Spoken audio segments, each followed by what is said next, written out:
وكفى والصلاة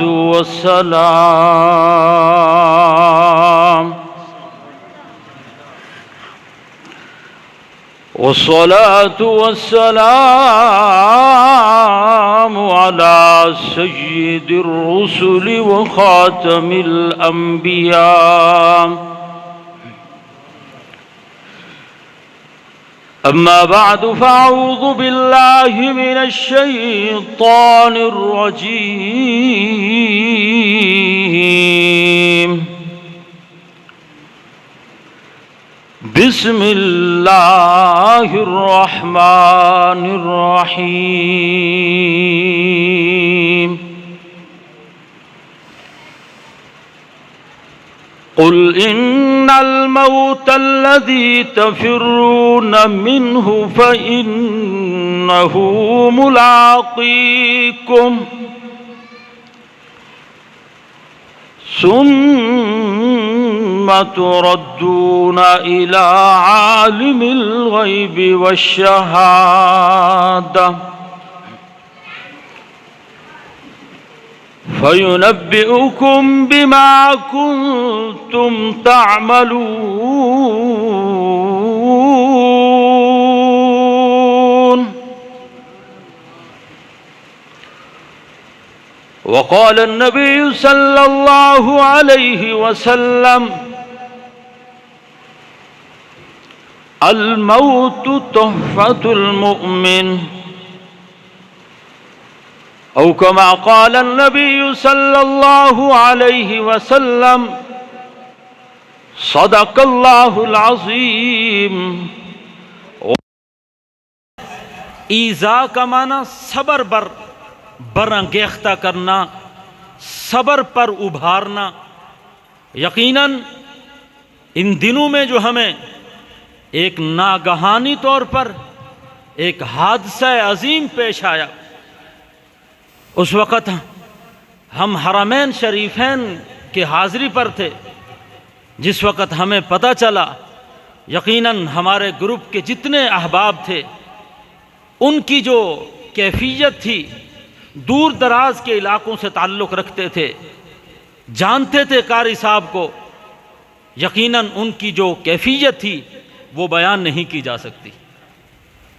حرم مدینہ کے اندر ہمارے یہاں مختلف علاقوں سے تعلق رکھنے والے سب ایک رو رہے ہیں اور ایک دوسرے کو تسلی دلا رہے ہیں، یعنی تعزیت کر رہے ہیں۔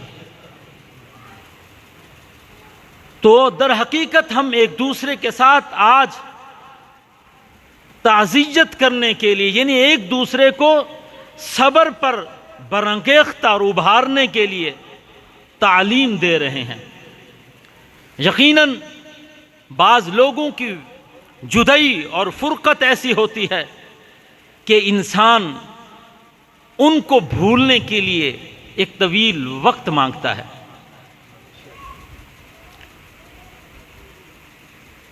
روضہ رسول کے سامنے، حجرہ عائشہ کے سامنے حجرہ حفصہ ہے۔ حضرت حفصہ رضی اللہ تعالی عنہ حضرت عمر رضی اللہ تعالی عنہ کی بیٹی ہے، نبی پاک صلی اللہ علیہ وسلم کی اہلیہ ہے، مومنوں کی ماں ہے۔ جو بات عرض کی ہے کہ کسی کو بھولنے کے لیے، کسی کو مزید صبر پر آنے کے لیے ایک طویل وقت درکار ہوتا ہے۔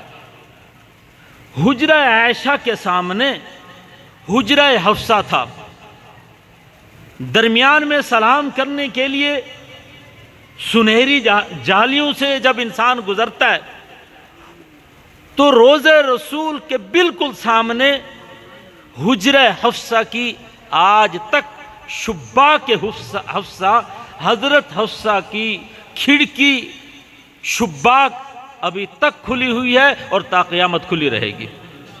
وجہ، جس وقت نبی پاک صلی اللہ علیہ وسلم دنیا سے پردہ فرما گئے، یقیناً اس وقت صحابہ کرام میں سے کبار صحابہ کا یہ جگرہ تھا جو اس حادثہ عظیمہ کو برداشت کر سکے۔ حضرت حفصہ رضی اللہ تعالی عنہ کا حجرہ مبارک حجرہ عائشہ کے بالکل سامنے تھا. آپ نہ کچھ کھاتی نہ کچھ پیتی نہ آرام کرتی، بس وہ شباک اور کھڑکی کھول کر روضہ رسول کو دیکھتی رہتی. صحابہ کرام نے جناب سیدنا عمر فاروق رضی اللہ تعالی عنہ کو پیغام بھیجا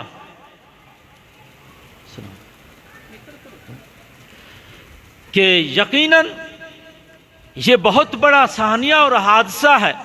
جس طرح آپ نے دیگر صحابہ کرام کو تسلیاں دی، اسی طرح مومنوں کی ماں حضرت حفصہ رضی اللہ تعالی عنہ کو بھی صبر پر برانگیختہ کیا جائے.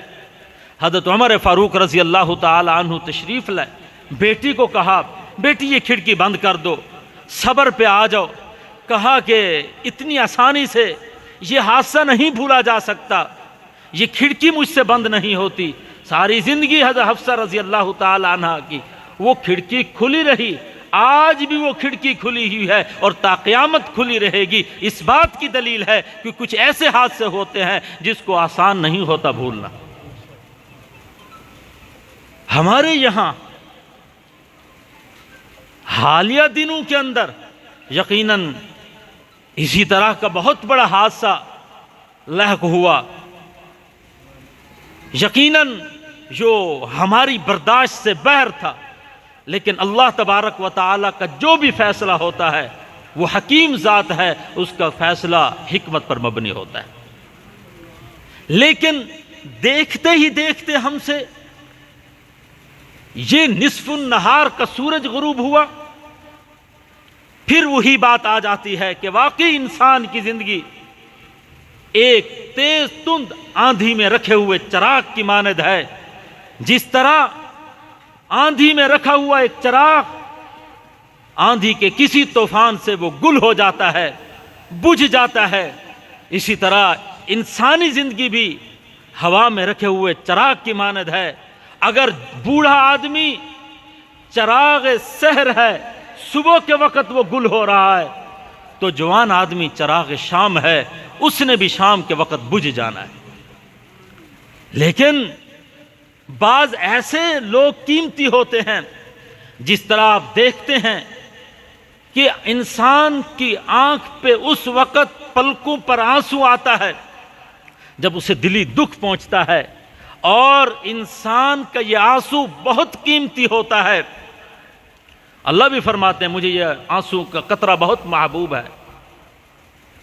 چنانچہ یہ آنسو کا قطرہ بہت قیمتی ہوتا ہے، لیکن پلک جھپکتے ہی یہ ریت میں مٹی میں مل جاتا ہے. اسی طرح بھی ہمارے بہت سے قیمتی ایسے ہیرے ہوتے ہیں، پلک جھپکتے ہی اللہ اپنے ہاں ان کو مہمان بلا لیتا ہے. بات در حقیقت وہی ہے جو حضرت ابو بکر صدیق رضی اللہ تعالی عنہ نے فرمایا کل امرئ مصبح فی اہلہ والموت ادنا من شراک نعلہ. فرمایا کہ آدمی صبح تو اپنے گھر میں کرتا ہے، خوشی خوشی کرتا ہے، والموت ادنا من شراک نعلہ، حالانکہ اسے پتہ نہیں ہوتا موت اس کے جوتے کے تسمے کے سے بھی زیادہ اس کے قریب آ چکی ہوتی ہے. موت اس کے جوتے کے تسمے سے بھی زیادہ اس کے قریب آ چکی ہوتی ہے. کتنے ایسے نوجوان ہوتے ہیں وہ بازاروں میں چل رہے ہوتے ہیں، لیکن انہیں معلوم نہیں ہوتا کہ ان کے نام کا بازاروں میں کفن بکنے کے لیے آ چکا ہوتا ہے. ہمیں یقیناً اس موقع پر کوئی اور نصیحت حاصل ہو یا نہ ہو، لیکن وہی بات جو حضرت عمر فاروق رضی اللہ تعالی عنہ نے اپنی انگوٹھی کے نگینے پر لکھی تھی، کفا بالموت واعظا یا عمر، اے عمر تجھے کوئی اور وصیت کرے یا نہ کرے، یہ اٹھتے جنازے تیرے لیے کافی ہیں نصیحت کرنے کے لیے. کفا بالمرء کفا بالموت واعظا یا عمر، اے عمر یہ اٹھتے جنازے تیرے لیے نصیحت کے لیے کافی ہیں. جس طرح حضرات شیخین کا حضرت ابو بکر و عمر کا فرمان سنا ہے، اسی طرح حضرت عثمان اور حضرت علی کا فرمان سنا کر بات اینڈ کرتا ہوں. ایک روز حضرت علی رضی اللہ تعالی عنہ زندوں سے بھی مخاطب ہوئے اور مردوں سے بھی مخاطب ہوئے، قربان وہ زندے بھی اور قربان وہ مردہ بھی، جن کو حضرت علی رضی اللہ تعالی عنہ کے سلام جا رہے ہیں۔ فرمایا السلام علیکم یا اہل القبور، اے قبروں والوں مجھ علی کا تم پر سلام ہو۔ حقیقت یہ ہے اموالکم قسمت ودورکم سکنت وازواجکم نکحت، تمہارے مال و جائیداد تقسیم ہو گئے ہیں، تمہارے مکانوں میں اور لوگ رہائش پذیر ہو گئے ہیں، اور تمہاری بیگمات نے اور نکاح اور شادیاں کر لی ہیں۔ یہ مردوں کو خطاب کیا۔ جو ہمارا ایک وہم ہوتا ہے کہ ہمارے جانے کے بعد کیسا نظام چلے گا، ہمارے جانے کے بعد کیا ہوگا، کچھ نہیں ہوگا، یہ چل سے چل کا نظام ہے۔ اللہ تبارک و تعالی وہی بات جو حضرت قاری طیب صاحب رحمۃ اللہ علیہ نے فرمائی تھی کہ یہ موت آتی ہے چھوٹوں کو بڑا کرنے کے لیے۔ باقی قاری صاحب نے کیا کیا؟ قاری صاحب نے یقیناً اپنے ہر ایک بچے کو دین کا خادم اور دین کا عالم بنا کر گئے۔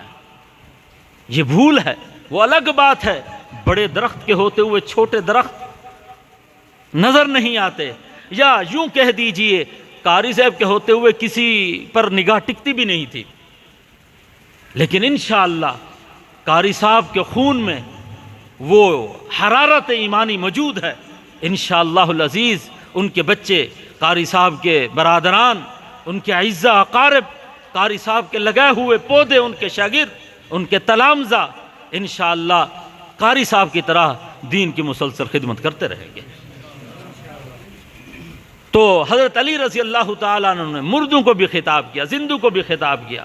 زندوں کو خطاب کرنے کے بعد فرمایا کہ یہ دنیا اور آخرت ایسی چیز ہے، لِكُلِّ وَاحِدٍ مِّنْهُمَا بَنُونَ، ان میں سے ہر ایک کے بچے ہیں، ہر ایک کے متلاشی ہیں، ہر ایک کے طالب ہیں، دنیا کے بھی چاہنے والے ہیں، آخرت کے بھی چاہنے والے ہیں۔ وَلَا تَكُونُوا أَبْنَاءَ الدُّنْيَا، دنیا کے چاہنے والے مت بننا، فَتَكُونُوا أَبْنَاءَ الْآخِرَةِ، آخرت کے چاہنے والے بننا۔ کیوں؟ اس لیے کہ آج تمہیں عمل کی مہلت ہے، حساب نہیں۔